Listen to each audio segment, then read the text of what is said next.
Judge the edit if you want, but do not pretend I invented what the camera caught. My husband had spent years going blank at the exact moments a family needed him to look alive. For his 40th birthday, I gathered those moments into one honest reel and let 50 people see what I had carried. I even left room for him to answer, because fairness mattered to me. He kept watching the red time code under every clip instead of the face above it, which was typical of him. I held the remote, and the person choosing where a story ended was the person telling the truth. My name is Elodie Crane. I was 38, and I managed incident reviews for a passenger rail company. Most of my job involved watching platform cameras and phone recordings after a serious delay. Then I took 40 minutes of confusion and found the 15 seconds senior managers could understand. The useful part. The part that counted. Declan used to admire that skill. 16 years earlier, when we were still dating, he would listen while I practiced presentations in his old hatchback. He said I could find the center of any messy story. Declan was a municipal systems engineer, so he liked centers, plans, and things that still worked after everyone went home. We had been married 11 years. Our son, Ben, was 15. Every Sunday, Declan made popcorn in a steel pot and gave me the projector remote. I chose the film. Ben complained about my choice. Declan fixed the sound after I pressed the wrong button.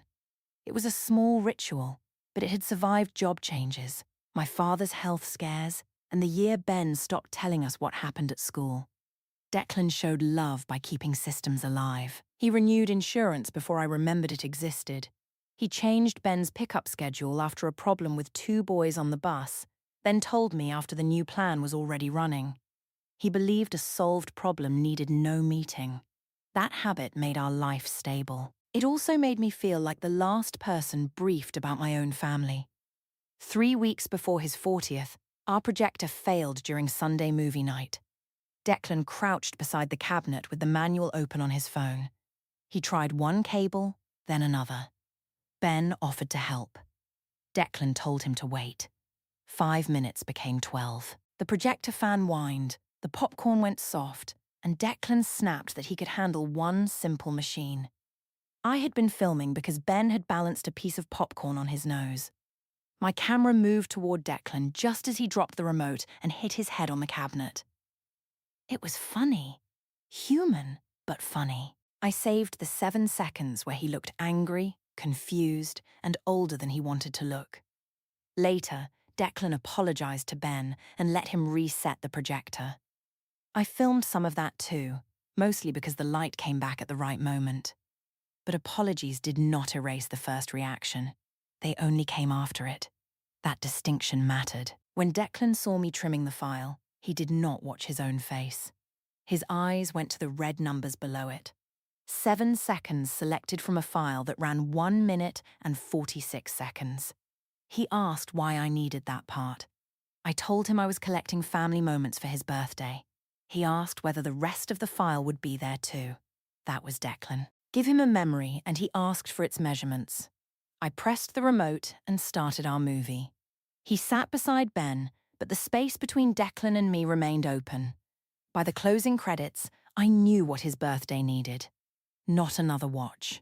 Not a soft tribute full of photographs everyone had seen. He needed to see the version of himself the rest of us had learned to manage. The idea became clean once I gave it a name. Declan at 40. The parts we survived. I made a folder on my work laptop and built 4 sections. Late. Clumsy. Silent. Certain he could fix it. The categories made the marriage easier to look at. 1 folder. 4 patterns. No extra noise. I asked Declan for the blue family archive drive the next morning. He had maintained it since Ben was born. Every phone video, school concert, holiday, and half-finished recording lived there in folders named by date. Declan made a second copy every January and stored it in his desk. He trusted me with the drive because I had always called those files our family memory. That part counted. He did trust me. Dorian Pike was the first person I told. We had met at a transport conference where he rescued a dead panel by taking the microphone into the audience. He now produced live podcasts and hosted company events. Around him, every pause seemed to be waiting for his next line. Over coffee, he asked whether Declan could take a joke. I said Declan could take anything if he could go silent afterward. Dorian offered live commentary between the sections. 50 guests sounded right. Every reaction would still have a face. My oldest friend, Piper, said I had spent too long translating a man who refused to speak for himself. She sent me cake designs and found a private screening room at the Lyric Cinema. The Lyric had red seats, brass railings, and a projection booth behind the last row. Declan loved old cinemas. Renting it made the roast generous. That was how I understood it. The first clip came from my promotion reception. Declan arrived almost an hour late with his collar buttoned wrong, trying to catch his breath. I pointed my phone at him and asked whether he had forgotten how buttons worked. The camera kept running while he answered. I trimmed it because the image had made the point. He had arrived late to one of the biggest nights of my career and looked as if he had dressed in a moving car. Explanations were extra footage added when the visible truth was not flattering. The second clip came from Ben's 10th birthday. Declan turned with a chocolate cake and let it slide from the board. Ben disappeared from view at the same moment. I cropped tighter so Declan and the cake stayed in the center. The third file came from the venue's wide recording of an award dinner. Declan reached the lectern after I won a leadership prize, searched the room, and stopped. 6 seconds.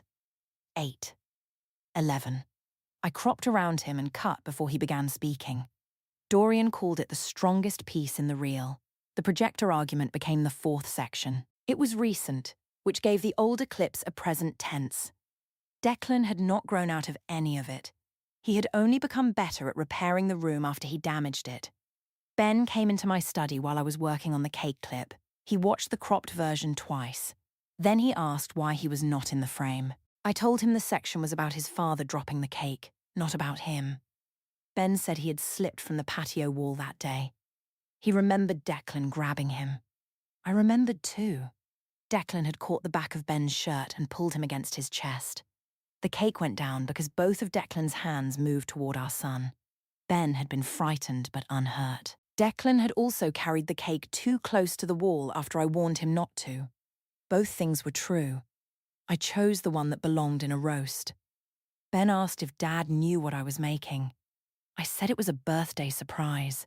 He looked at the time code and told me the full file was almost 3 minutes. I closed the editing window. 15 years old, and already Declan had taught him to hide inside details. That evening, Declan found the archive drive beside my laptop. He turned it over and checked the small label on the back. Then he asked whether I had moved or renamed any original files. I said I had copied what I needed and left his system untouched. He connected the drive to his computer and compared the folder dates. 1 date, 2 copies, 4 small green lights on the desk hub. I counted them because his calm made the room feel like an inspection. Declan asked what kind of tribute required the hospital reception, the fallen cake, and a video Ben had asked me not to use. His voice stayed low. He did not accuse me of cruelty. That would have been a conversation I could answer. Instead, he asked whether I wanted people to remember him that way. I told him people already did. I was only arranging the evidence. He looked at the hospital file on my screen. Again, his eyes dropped to the time code. The selected clip ended at 19 seconds. The source ran for 2 minutes and 8 seconds. He asked if I remembered what happened after 19 seconds. I said I remembered being alone at my own reception while my husband arrived late. That was the useful part. Declan nodded once. Then he copied the archive to a smaller blue drive from his desk. I thought he was protecting the originals from me, which was almost insulting. He had given me access, then behaved as if I might damage the family by using it. The next day, I booked the Lyric for Thursday the 17th. Dorian agreed to host. Piper took charge of invitations and called the event a private birthday screening. I asked guests to send short memories of Declan, but I did not tell them the main reel was mine. By the end of the week, 47 people had accepted. My father, Martin, promised to come. Declan's mother, Judith, asked what kind of film I was showing. I called it honest and affectionate. She said Declan had always been more private than I understood. That sounded like protection again. Everyone wanted to protect the man who made silence look noble. Dorian sent lines for the commentary, and I sharpened them. Piper laughed at the first draft, then asked whether Declan would preview it. I said previews ruined reactions. Declan did not ask again. Each night, he sat at his desk with the smaller blue drive connected. Sometimes Ben stood in the doorway. They never closed the door, which made their quiet feel even more deliberate. I kept working. The next part of my plan was a private test screening. 6 people. 1 living room. If they laughed in the right places, the lyric would be mine before the first guest sat down. The test screening happened on the Sunday before Declan's birthday. Dorian brought a wireless microphone. Piper came with wine. My father took the armchair, while Judith sat beside Ben and left one place for Declan. Declan stayed near the projector cabinet. He did not ask to sit beside me. I called the real affectionate. Dorian said the best roasts worked because the person in the chair knew everyone loved him. Declan looked past us to Ben. I pressed the remote. The first section was the projector failure. Declan appeared on the wall with his head under the cabinet. The edited sequence showed him reject Ben's help, drop the remote, hit his head, and glare at the machine. I added a soft error sound after the hit.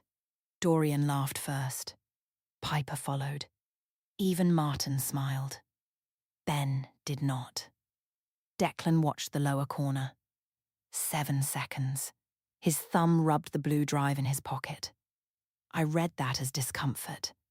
A roast without discomfort was only a slideshow. The cake came next. I had slowed the fall by 20%. Chocolate icing folded across the patio stones while Declan reached towards something outside my crop. Dorian said the cake had tried to leave before the guests could. Piper laughed, but Judith turned toward Ben. Ben looked down at his hands.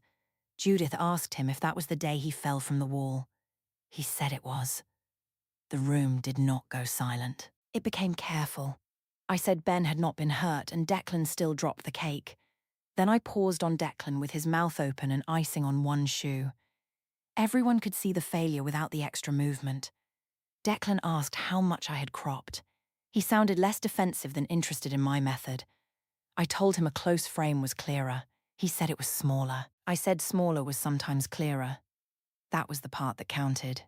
The third section opened on my company reception. Declan stood by the registration table with the wrong button through the wrong hole. The camera caught him looking toward me while I asked why he could not arrive like a normal husband for one important night. I ended the clip before he reached me. My father stopped moving. His glass stayed halfway to his mouth. He asked if I remembered the rest of that evening. I said the reel was not about the rest of the evening. It was about Declan arriving late. Martin placed his glass on the table without drinking. Judith stood and moved from the sofa to the space beside Declan near the cabinet. She did not make a speech. She only stood there. I told myself her back hurt and the sofa was too low. Dorian tried to bring the energy back. He lifted the microphone and made a quick comment about Declan needing a map to find his wife's milestones. The line worked on Piper. It worked on me. Martin looked at Dorian until he lowered the microphone. Declan checked the time code again. 19 seconds. He asked why every clip stopped before another person could answer.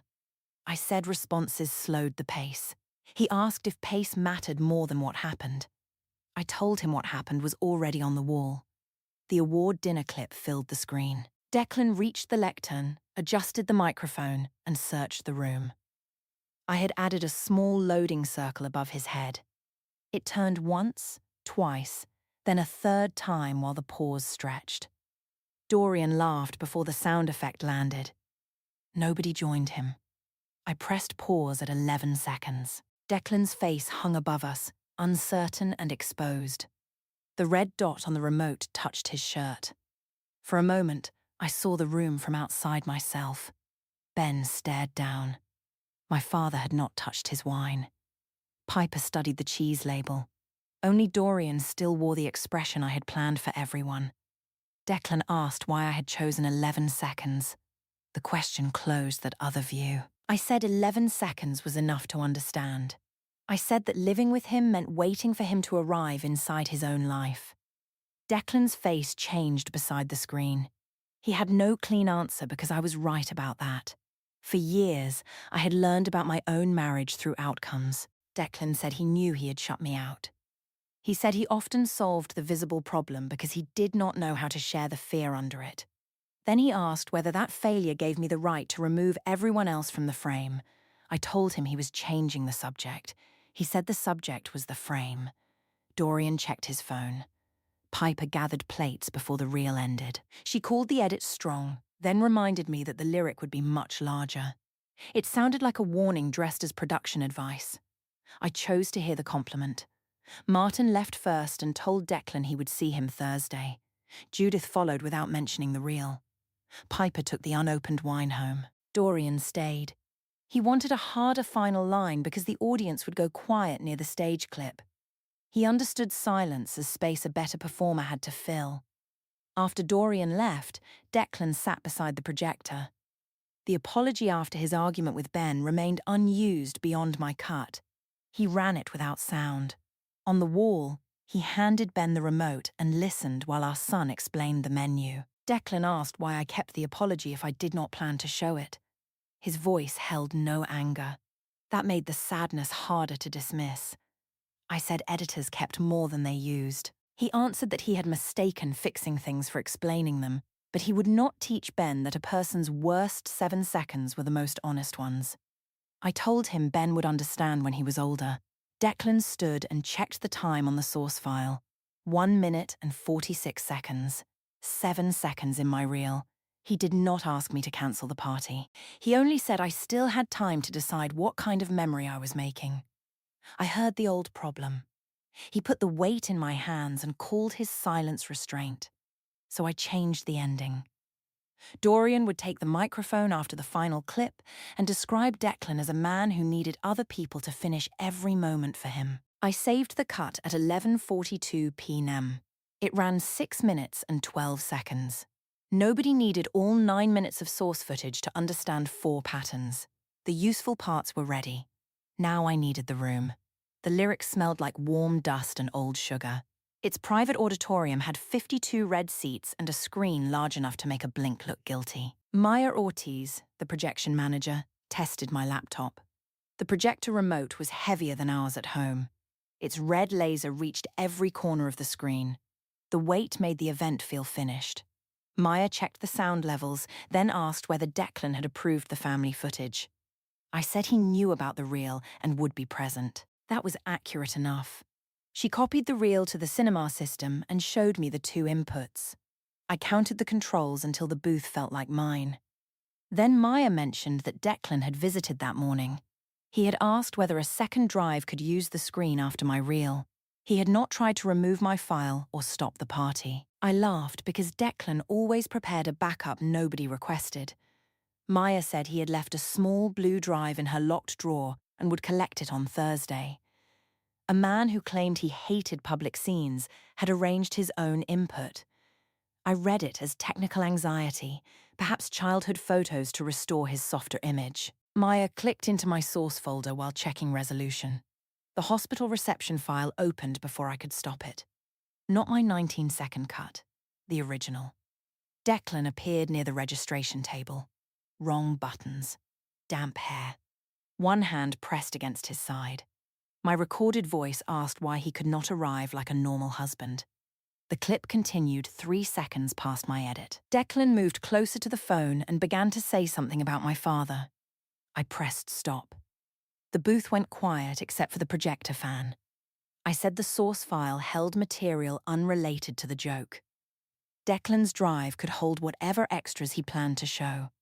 The file list remained on the monitor. 2 minutes and 8 seconds in the original. 19 in my cut. A thought opened and stayed open longer than I liked.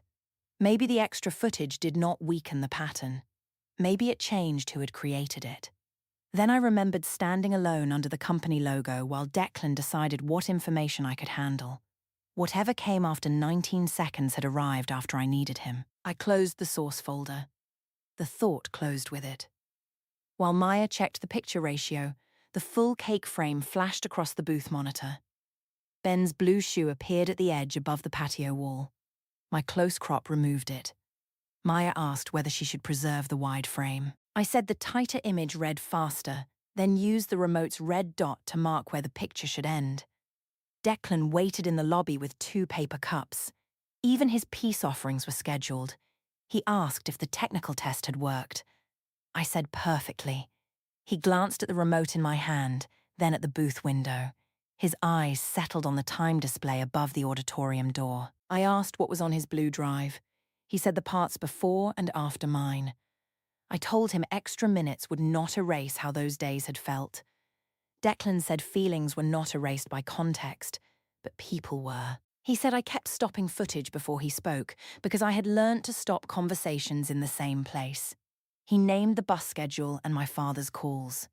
He admitted making decisions alone and calling it protection because control sounded worse. I counted 8 brass tiles between us. Declan had given me the sentence I wanted 2 days before, accepting it would cost me the whole event. I offered to remove a clip of him crying during Ben's first school concert. The 4 main sections would stay, followed by warm birthday messages. Declan asked why kindness had to come after humiliation instead of replacing it. I told him because replacing it would be another edit. He almost smiled at that. Not because it was funny, because I had proved something for him. Then he asked me to remove the cake clip. Ben had remembered the fall, and Declan did not want our son used as missing context in a joke about his father. I said Ben was not visible in my crop. Declan looked toward the dark auditorium. He said that was exactly the problem. For one breath, I wanted to hand him the remote and watch the full 9 minutes upstairs. The party could have become an ordinary tribute, but Declan had waited until the reel was finished. That was his method. Silence until the cost of changing direction belonged to me. I put the remote in my bag. Piper called while I drove home. She might leave the party early because she did not want to join a room Declan had never agreed to enter. I reminded her that Declan was bringing an answer. She said she hoped I knew what I was asking for. Dorian wanted a second microphone and asked Maya to record his closing line for his hosting reel. He warned me not to mistake silence for failure. His certainty gave me back my pace. Judith called that evening and asked whether Declan had agreed to be roasted. I said he would not stop it. She said silence was not permission, then asked if Martin knew about the reception clip. I said my father had already seen it. That was the part that mattered. Everyone had seen enough to object, yet nobody had given me a reason strong enough to cancel. They offered pauses, looks, and careful questions. Declan's language. I was done translating it. On Wednesday, I removed the concert clip, kept the cake, and exported the final version with Dorian's cue slide. Declan watched me place the laptop in its case. He asked once more if I would watch the complete files with him before the party. I said I had lived the complete days. He accepted my answer. Then he took the old silver cinema tickets from the frame in our hallway and put them inside his jacket. Those were from our 3rd date at the Lyric. I called the gesture sentimental. He said he was done letting me choose which part of a memory counted. He went upstairs. On the hall table, the projector remote sat beside my guest list. 50 names. 2 empty spaces where Piper had crossed out her +1. 1 blue mark beside Dorian, confirming his microphone. The room was ready. I only had to press play. Declan's birthday began at 6:40. Guests stopped under his name on the Lyric marquee while I watched with the remote in my pocket. 40 became 46. Then 50. My count ended where I wanted it. Dorian worked the lobby with a microphone clipped to his jacket. Piper arrived alone and chose the last row. Martin sat near the aisle. Judith came with Ben and Declan, touching her son's arm before she greeted me. Ben's top button was open. Declan did not fix it. Declan thanked me, then saw the framed silver tickets beside the cake. I had added a caption about every story deserving a second showing. He asked if I wrote it. I had. Ben gave him a card holding the original ticket from our third date. Declan slid it back inside so it would not bend. I thought the sentimental opening of my reel would cover that small moment. The booth clock read 7:03. Declan checked his watch and the display. I thought he was counting until attention moved away from him. Guests traded warm stories over food, building the soft version first. Mine would feel braver after it. At 7:30, Maya dimmed the lights. From the stage, I said marriage gave a person access to footage nobody else saw, and tonight I was sharing it with love. Martin folded his arms. Judith stayed in the aisle. Ben held the birthday card against his knee. These people knew us well enough to recognize the pattern once I arranged it. Dorian led the applause. Declan sat between Ben and an empty seat while Judith stood in the aisle. Piper's pale blouse remained visible at the back. I pressed play. Childhood photos and birthday messages relaxed the audience. Judith laughed. Ben pointed out a picture to his father. Then the title card changed. The first failure section began. Declan refused Ben's help, dropped the remote, and struck the cabinet. The error sound landed. 17 people laughed. Maybe 19. The laugh sounded right. I paused on Declan's glare. Dorian looked at me as if we had cleared the first difficult step, and I continued before anyone studied Ben. Dorian joked that a systems engineer had met a system with standards. The second laugh was smaller. Declan watched the time code. 7 seconds. His finger moved against the armrest. The cake fell in slow motion, with Ben outside my crop. Dorian compared Declan's grip on dessert to his grip on special occasions. A few guests laughed, then looked toward Ben. Ben stayed still. Judith took the empty seat and covered Declan's hand for 1 second. Declan turned his palm under hers. He did not look ashamed of the cake. He looked tired of the screen. His eyes returned to the time code and stayed there until the clip ended. I mistook that focus for the old habit of avoiding the human part of an argument. I held the final frame, icing on Declan's shoe, both hands reaching beyond my crop. Martin said my name from the third row. Not loudly. I continued before he could slow the sequence. The reception clip showed Declan late under the company logo, collar twisted. My question about normal husbands played. The clip stopped at 19 seconds. No one laughed. Dorian called punctuality an optional feature. The line fell between the rows and stayed there. My father stood and asked whether I planned to show what Declan said next. The question reached the booth. Maya's outline appeared behind the glass, one hand resting near the second input. I kept the remote pointed at the screen. 19 seconds were all the audience had seen, and already Martin was trying to bring 2 minutes of family history into my 6-minute reel. I called it a roast, not a documentary. Martin moved to the row behind Declan.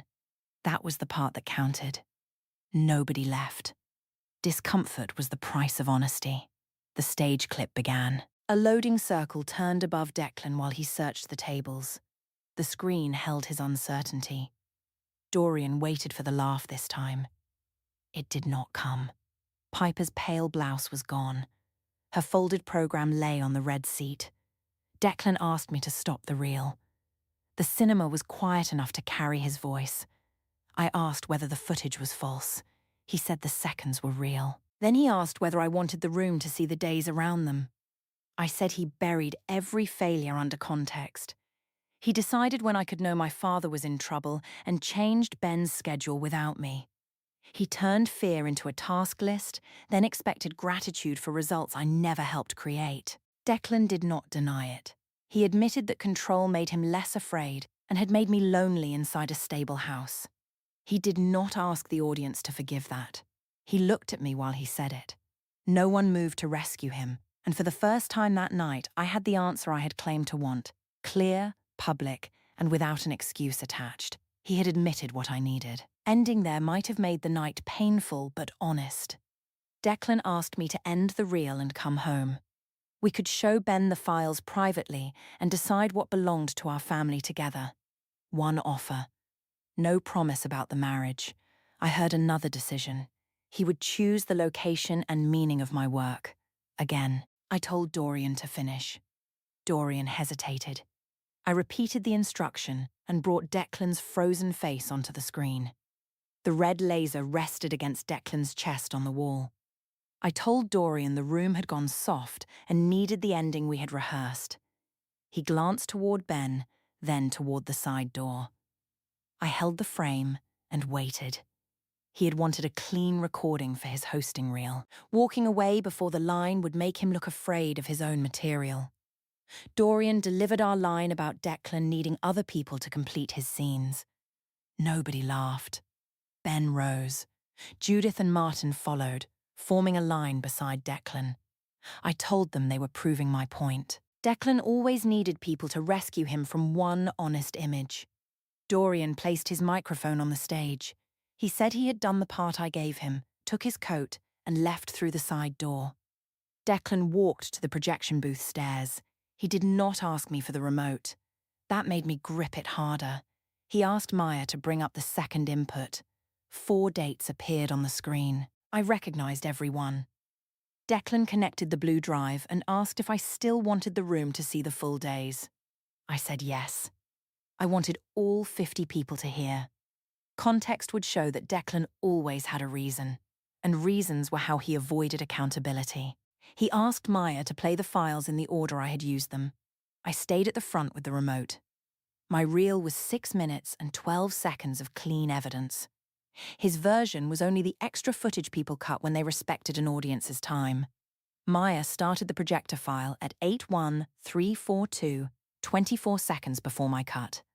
On the wall, Ben offered to fix the input. Declan refused, failed twice, and snapped. My 7 seconds played unchanged. The file continued. Declan sat back and apologized. He admitted hating when Ben understood something he did not, then handed him the remote. Ben changed one setting and restored the picture. Ben watched his younger self place the remote in his father's palm. Declan had failed. The full file showed what he did after. Maya opened the cake video without the crop. 10-year-old Ben stood on the low wall behind Declan. His shoe slipped. Declan turned, left the cake, and caught his shirt and arm. The cake hit the ground while Declan pulled our son against his chest. Behind the camera, I asked if anyone had caught the funny cake fall.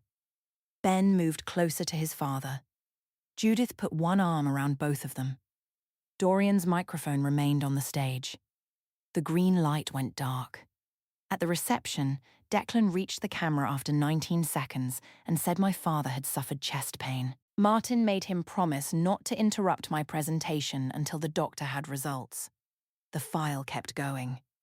Declan said Martin was stable and apologized for choosing without me. I asked about his shirt. He had changed in the hospital garage after Martin pushed him toward the door. I said we could discuss it after the photographs, moved him toward the company logo, and asked him to look less worried. I had known before making the cut. Martin spoke from beside the front row. He said Declan had done what he asked, and I had removed the part where he told me. I said the reel was about how the moment looked. No one helped the sentence reach the back row. The wide camera showed the award dinner. At 11 seconds, where I had stopped, Declan found me near the rear aisle. His shoulders lowered. He had wanted to see his wife before thanking her. He told the audience that I made complicated work clear and wished he could make his love as visible. On the screen, I looked down at my phone while the room applauded him. Declan asked Maya to stop there. He admitted that my complaints about his silence held truth. He hid fear inside useful work and chose for people. But I had removed every answer, every repair, and every person his hands reached for. He said he would not let Ben inherit my shortened version of him. I pressed the remote. Nothing happened. Maya had switched inputs, and the remote in my hand controlled a file that was no longer on the screen. 9 days later, Declan filed a petition for dissolution, and a mediator scheduled our first property meeting. I moved into a furnished one-bedroom apartment, while Declan kept the house through Ben's school term. Our joint account became household bills only, and the lyric charged the rest of the party to my card. Piper stopped calling, while Martin met Declan for coffee every Tuesday and never asked me to join them. Dorian removed his name from the shared birthday folder and did not answer the 2 messages I sent. I kept my job, but after the party I attached full timelines whenever I sent an edited incident clip to the people who had been in that cinema. I believed choosing the useful part made me clear. Declan believed doing the useful thing excused him from speaking. His silence left gaps. I filled them with the version that kept me in control. The projector remote was still pressed into my palm, its red light blinking at a screen I no longer controlled. When the projector went black, the last face it showed was mine.